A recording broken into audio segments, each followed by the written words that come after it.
नमस्कार दोस्तों। जाति व्यवस्था भारत की आर्थिक और सामाजिक प्रगति में एक बहुत बड़ा अवसर हो चुकी है।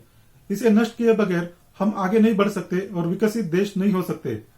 तो इस जाति व्यवस्था को नष्ट करने के लिए एक नया और प्रैक्टिकल फार्मूला मैंने लगभग 2.5 साल पहले ही राज्य और केंद्र सरकार को भेजा है। कुछ अन्य राज्य सरकारों को भी भेज रहा हूँ, क्योंकि कोई एक भी राज्य सरकार अगर इस पर अमल करे तो अन्य सरकारों पर अपने आप दबाव आएगा। आइए इसे समझते हैं। जाति व्यवस्था नष्ट करने का सबसे बड़ा उपाय अंतरजातीय विवाह यानी इंटरकास्ट मैरिज यही है।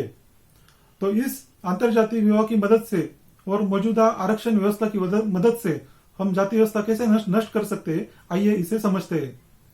अंतरजातीय विवाह कुल 4 प्रकार के होते हैं। पहले प्रकार में लड़का लड़की दोनों ओपन कैटेगरी में है, लेकिन दोनों अंतरजातीय है। दूसरी कैटेगरी में लड़का लड़की दोनों रिजर्व कैटेगरी में है, लेकिन अंतरजातीय है। तीसरी कैटेगरी में लड़की ओपन कैटेगरी में है और लड़का रिजर्व कैटेगरी में है। तो इन 3 प्रकार के अंतरजातीय विवाह में उनके संतान को उनके पिता की जाति मिलती रहनी चाहिए। लेकिन चौथा जो प्रकार है अंतरजातीय विवाह का, कि लड़की रिजर्व कैटेगरी में है और लड़का ओपन कैटेगरी में है, तो इस प्रकार के विवाह के बाद उनकी संतान को उनके माँ की ही जाति मिलनी चाहिए। इसके लिए सरकार ने जीआर लाना चाहिए या कानून बनाना चाहिए। इससे क्या होगा कि इस प्रकार के अंतरजातीय विवाह से जो भी उनके बेटा बेटी है उनको माँ की जाति की कैटेगरी मिलेगी, तो उनको अपने आप जन्मता उनकी माँ की जाति की कैटेगरी क्या आरक्षण मिलेगा। तो इससे पूरे देश में जो मराठा, जाट, पटेल, गुर्जर, ये जो उच्च जातीय समाज है, उनके आरक्षण का प्रश्न अपने आप छूट जाएगा। तो सुप्रीम कोर्ट या हाई कोर्ट को इसमें दखल देके उनको अलग से आरक्षण देने की जरूरत नहीं पड़ेगी। इस प्रकार के अंतरजातीय विवाह से उनको अपने आप आरक्षण मिल जाएगा और इसके हम आगे जाति व्यवस्था भी नष्ट कर सकते हैं। कैसे वो समझते हैं। तो इस प्रकार के अंतरजातीय विवाह के बाद आरक्षण के हिस्सेदार बढ़ेंगे। इसलिए मैंने ये भी सुझाया है कि हर 10 साल बाद SC, ST और OBC ये जो 2 आरक्षण की बड़ी कैटेगरी है, इसमें 1% के आरक्षण का प्रमाण बढ़ाना चाहिए। तो हर 10 साल बाद 2% आरक्षण बढ़ेगा। इसमें सुप्रीम कोर्ट के पहले वाले एक निर्णय का असर है कि 50% से ऊपर आरक्षण नहीं जाना चाहिए। ये बिल्कुल गलत और असंवैधानिक निर्णय है। संसद ने कानून बनाकर फौरन इस निर्णय को रद्द करना चाहिए जनहित में, क्योंकि ये असंवैधानिक निर्णय है। इसमें इसको कोई भी बेस नहीं है इस निर्णय को। तो ये जो सुप्रीम कोर्ट का निर्णय रद्द होगा, तो सबसे पहले आरक्षण की मर्यादा 50% से बढ़ाकर 70% करनी है। तो ये जो 20% आरक्षण बढ़ने वाला है, यह मेरे फार्मूले के हिसाब से हर 10 साल बाद 2% बढ़ेगा। तो 70% तक आरक्षण आने में लगभग 100 साल लगेंगे। उसके बाद फिर से आरक्षण की मर्यादा 70% से बढ़ाकर 90% करनी है। उसे भी उस 20% तक पहुंचने में मेरे फार्मूले के हिसाब से और 100 साल लगेंगे। तो लगभग 200 साल में आरक्षण का प्रमाण 90% तक आएगा।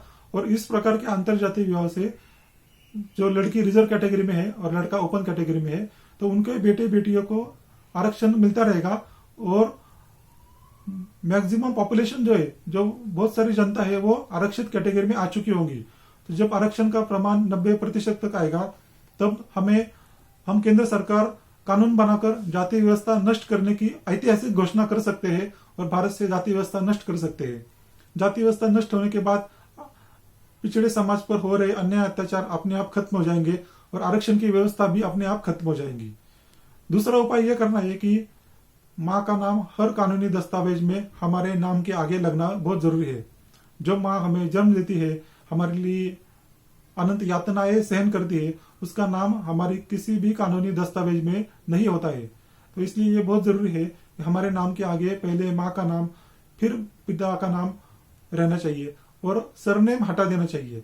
सरनेम की वजह से बहुत सी बार कास्ट आइडेंटिफाई हो जाती है। भारत में साउथ एरिया में, दक्षिण भारत में बहुत से आपको लोग ऐसे मिलेंगे वो सरनेम नहीं यूज करते हैं। अन्य कुछ देशों में भी सरनेम का इस्तेमाल नहीं होता है। इसलिए जब माँ का नाम ऐड होगा और सरनेम हटा दिया जाएगा, तो किसी व्यक्ति को पहचानना कि उसकी जाति पहले कौन सी थी, ये बहुत मुश्किल हो जाएगा और एक जाति मुक्त समाज की तरफ हम जा सकेंगे। तीसरा एक पर्याय है, मैंने सुझाया है कि कास्ट के बेस पर सर्टिफिकेट देने के बजाय कैटेगरी का सर्टिफिकेट दो। मतलब जो मेजर कैटेगरी है SC, ST, ओबीसी, ओपन, विजय, एनटी इस कैटेगरी का सर्टिफिकेट मिले तो कास्ट का सर्टिफिकेट देने की जरूरत नहीं है। एक पूरे फैमिली को उनके कुटुंब प्रमुख के नाम पर उस कैटेगरी का सर्टिफिकेट दिया जाए जो उस फैमिली को आगे इस्तेमाल कर सकते हैं। कास्ट वैलिडिटी में या फिर डोमिसाइल में उसी का इस्तेमाल होना चाहिए। तो इससे भी सरकारी काम में बहुत मदद हो जाएगी। तो इन 3 सुझावों के इस्तेमाल में अमल करने के बाद हम जाति व्यवस्था को पूरी तरह से लगभग 200 साल में नष्ट कर सकते हैं। अगर अंतर जातीय विवाह की जोर पकड़ते हैं और ज्यादा से ज्यादा होते हैं तो ये 10 साल का जो मेरा प्रस्ताव है उससे कम साल में भी 9 साल में, बाद में 8 साल में, 7 साल में हम आरक्षण का प्रमाण 2% से बढ़ा सकते हैं। तो 200 साल से भी कम साल लगेंगे भारत से जाति व्यवस्था नष्ट करने में।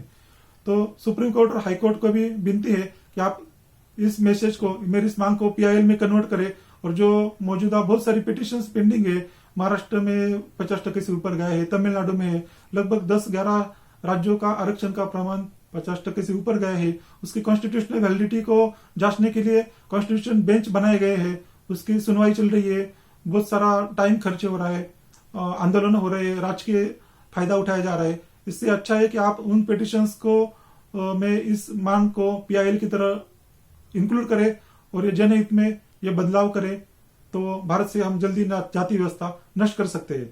धन्यवाद।